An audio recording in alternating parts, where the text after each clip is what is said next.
Inosbi annonce déjà concert naye ya suka na 2024 na Burundi Bujumbura.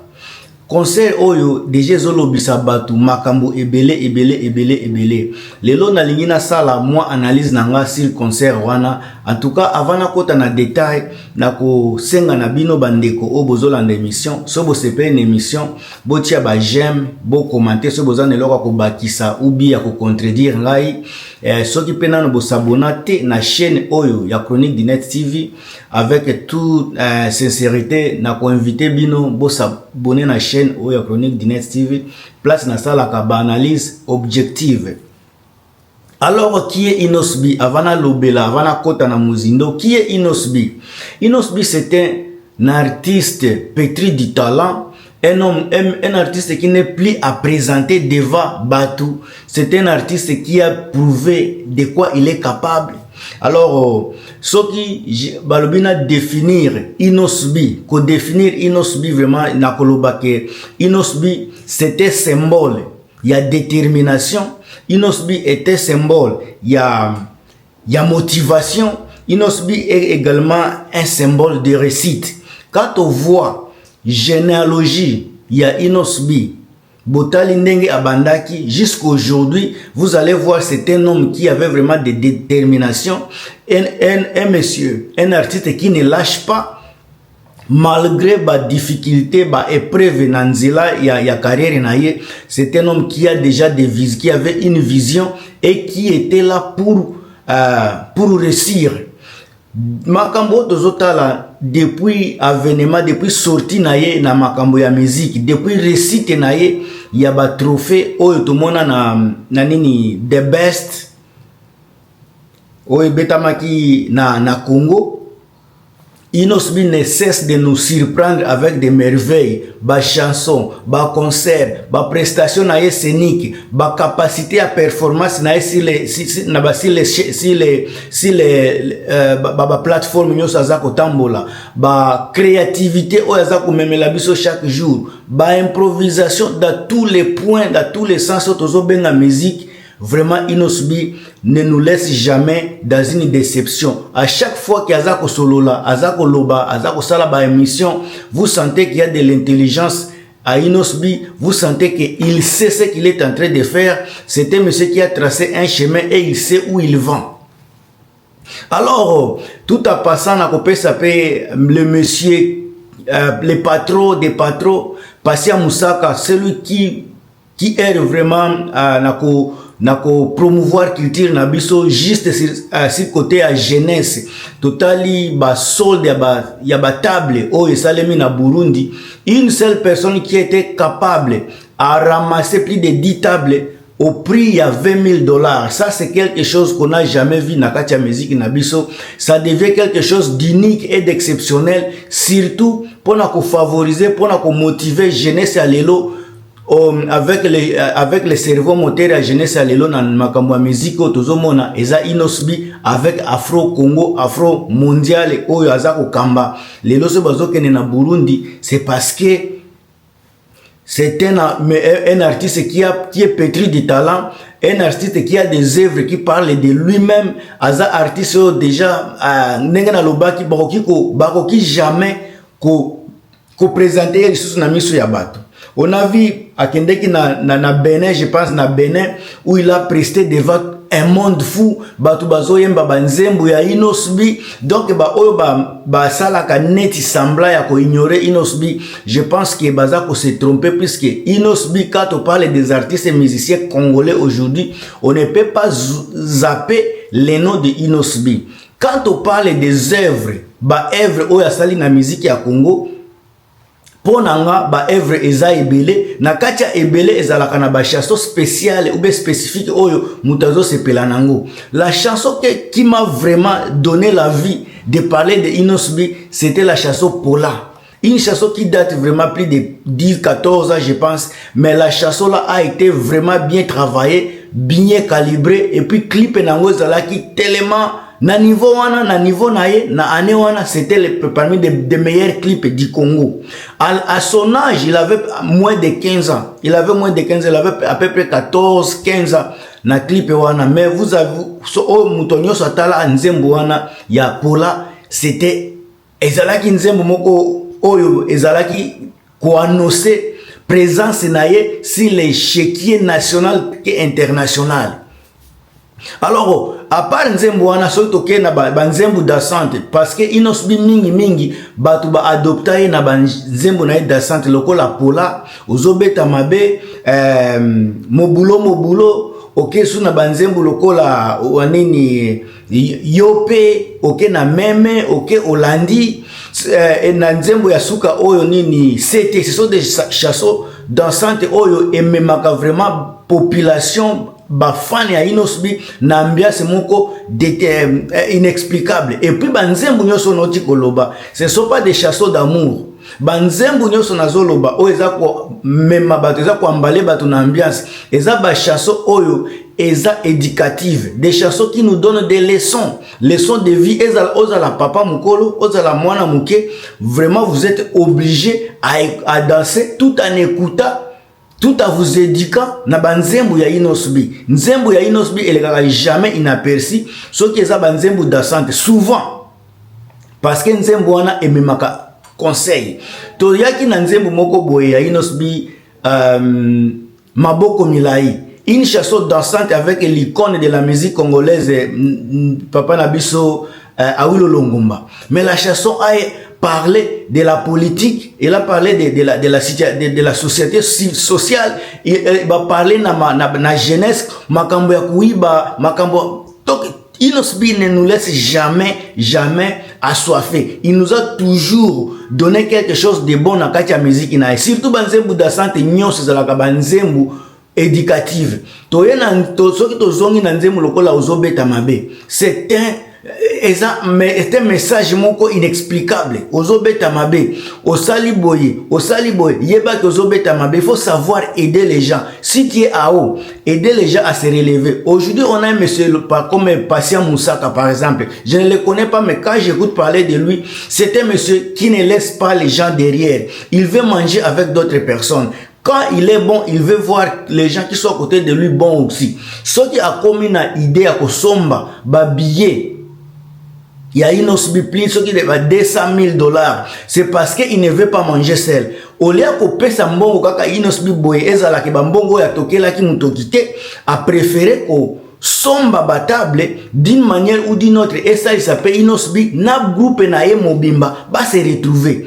C'est ça ba evre toza ko féliciter à chaque fois tozo mona ba mécène bazo sala makambo ya boye et ko sala pe bien soki batu baza ko se retrouver simanaye. Alors eza place oyo ba businessmen bazokende kokutana na Burundi Bujumbura wana ba homme d'affaires bazokende kokutana kuna ba commerçant ba débutant et puis ba fan bango tu bazokende kosangana pona ko fêter o eza déjà tolo ba fête de l'année o eza kokende ko fêter bonne année année sikezo banda bokende bozo silisa nanu année 2024 avec Afro Congo ba danse ebele.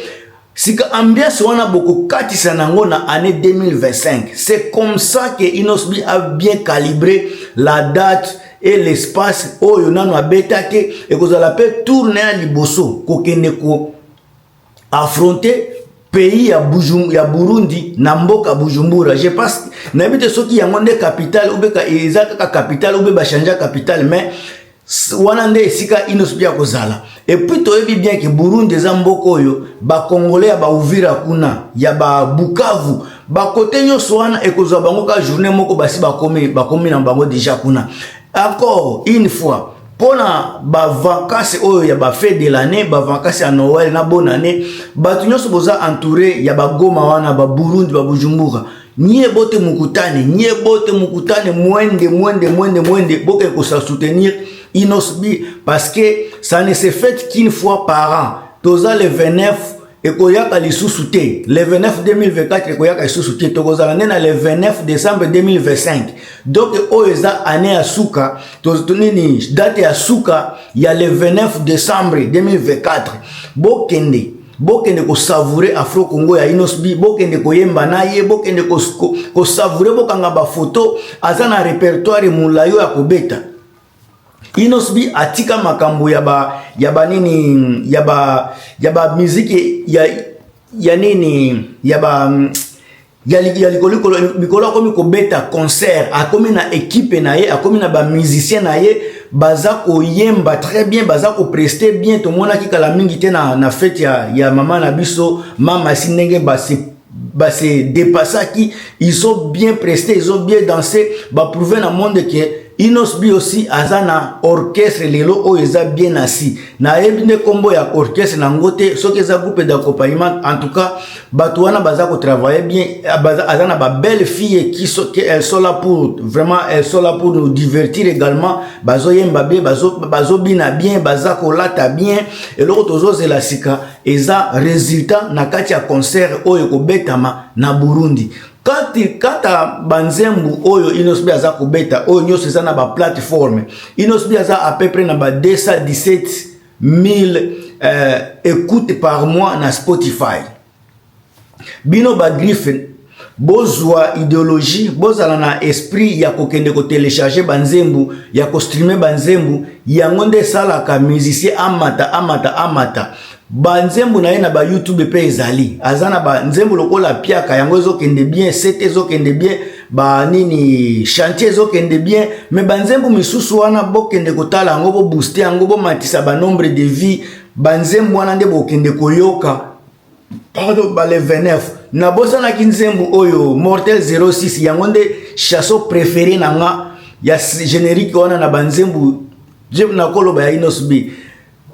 Rythme nango, ebeteli nango, clip nango, eza ponanga, na sepelaka nango, nini, babenga wa nini, nenge basalaki ba préparation, ya nzembo, ba scène wana, na sepelaka nango makasi, puis nenge Inosbi alataki, il était tellement très bien habillé na clip, na nini, na clip wana. Je pense que l'album ya Sika, Oezobima, ya 2025, nouvel album ya Inosbi, et comme me la biso pe makambo ya bien, banzembo ya bien, ba son ya bien, eloko moko na kosenga kaka na batu, surtout na ndeko na biso nani Ashley Balume oyo akanga azalaka muto ba mise en scène na babilili bomeka pe ko changer système, bozala neti ba Davido ndenge babetaka musique, ba Wizkid ba clip oyo tozomesa nango kotanda na kawana ekoma déjà neti po wana eza makambo ba rumba. Inosbi abeta karumba te aza mutu ba afrobeat, afro Congo, afro monde. Bo memela yepe ba système ya sika otozomona ya na ba musicien oyo ya bazo beta musique ya ndenge mususu ya ndenge ya Inosbi. Ba oya ko tiaka batanda na kana soki na limité ba kena ba port ba sali biloko wana ezo bimis fa Inosbi azaka azotika la kaka boye botala ndenge asalaki makambo na ye na nzembu lokola ye remix na ye na nani na Diamonds ba clip ya bonde tozolinga, et puis oya salaki je pense que die soki ni salaki na États-Unis ezalaki bien, eloko wana ezalaki bien, ba clip bon meka pe ko changer bo memela biso ba clip moderne makambo oto mona ka kotandana wera beta kofia beta falia sala bo faire pe sala bango baza déjà eza style na bango ya ba musique na biso ya Congo, mais adaptation oyo fait nani Inosbi azanango azana adaptation ba musique mususu typique mususu, alors façon comme memela pe clip bon meka ko changer le biso. Mais en tout cas na pesi mbote na Prince Balume, le capitaine de l'équipe, l'homme qui ne se fatigue pas, il ne parle pas beaucoup mais il agit trop, l'homme en action. Jizo mukolo ba beat oya memela biso ba yope ba ozobeta mabe ayena ba sete. On espère que okomemela biso pe ya souk eloko mususu lokola ba meme banzembo tozolinga tozozele pa Inosbi eza banzembo ndengo wana. Barumba ezalaka nango bien, mais to meseni na barumba te pa Inosbi, to meseni na ba nzembo lokola mobulo ba rythme wana ebinisaka na ba feti. Sans oublier ndeko nanga net noti koloba déjà HB Balume yomoko yebi na peso bambote ya Treska Boza, bonne fête, joyeux anniversaire, même si eza na retard. En tout cas yamba ngon esprit ya bien, joyeux anniversaire à toi, toutes les bonnes choses en tout cas du monde. Ah, pona ko chiter mama na bango Mukage International azana mobambo nzembu oyo deja na kati ya semaine moko ezokene na ba 700 000 vues yana na landaka ye mingi vraiment. Elle a bien chanté, elle nous a bien donné la musique au vrai sens du mot.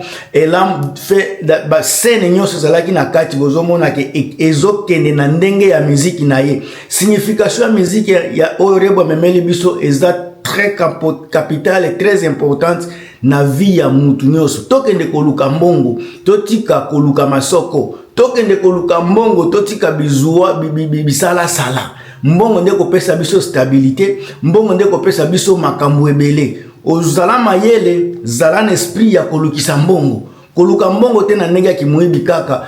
Faso koluka mbongo ezebele, zala na mayele, tia mayele na mesa et puis fumwama.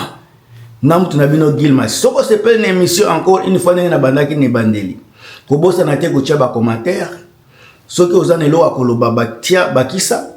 Soki na no s'abonner, abonne-toi. Soki sepele une émission, tia ba j'aime. Na pesi passer à Mosaka ba mboti ya trop. On se revoit à très bientôt et à plus.